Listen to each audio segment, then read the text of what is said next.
कोई भी ज्ञान बाहर से नहीं आता, सब अंदर ही है। हम जो कहते हैं कि मनुष्य जानता है, उसे ठीक ठीक मनोवैज्ञानिक भाषा में व्यक्त करने पर हमें कहना चाहिए कि वो आविष्कार करता है। मनुष्य जो कुछ सीखता है वो वास्तव में आविष्कार करना ही है। आविष्कार का अर्थ है मनुष्य का अपनी अनंत ज्ञान स्वरूप आत्मा के ऊपर से आवरण को हटा लेना। हम कहते हैं कि न्यूटन ने गुरुत्वाकर्षण का आविष्कार किया, तो क्या वो आविष्कार कहीं एक कोने में बैठा हुआ न्यूटन की प्रतीक्षा कर रहा था? वो उसके मन में ही था। समय आया और उसने उसे ढूंढ निकाला।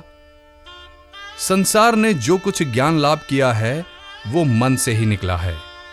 विश्व का असीम पुस्तकालय तुम्हारे मन में ही विद्यमान है। बाह्य जगत तो तुम्हें अपने मन के अध्ययन में लगाने के लिए उद्दीपक तथा अवसर मात्र है, परंतु सारे समय तुम्हारे अध्ययन का विषय तुम्हारा मन ही रहता है। सेब के गिरने ने न्यूटन को उद्दीपक प्रदान किया और उसने अपने मन का अध्ययन किया। उसने अपने मन में पूर्व से स्थित विचार श्रृंखला की कड़ियों को एक बार फिर से विन्यस्त किया तथा उनमें एक नई कड़ी का आविष्कार किया।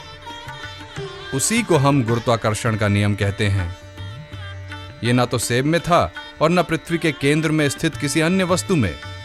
अतएव समस्त ज्ञान, चाहे वो व्यावहारिक हो अथवा पारमार्थिक, मनुष्य के मन में ही निहित है। बहुधा ये प्रकाशित न होकर ढका रहता है, और जब आवरण धीरे धीरे हटता जाता है तो हम कहते हैं कि हमें ज्ञान हो रहा है। ज्यों-ज्यों इस आविष्करण की क्रिया बढ़ती जाती है, त्यों-त्यों हमारे ज्ञान की वृद्धि होती जाती है।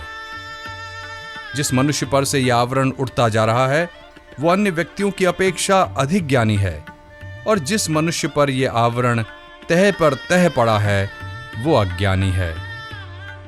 जिस मनुष्य पर से यह आवरण बिल्कुल चला जाता है वो सर्वज्ञ पुरुष कहलाता है।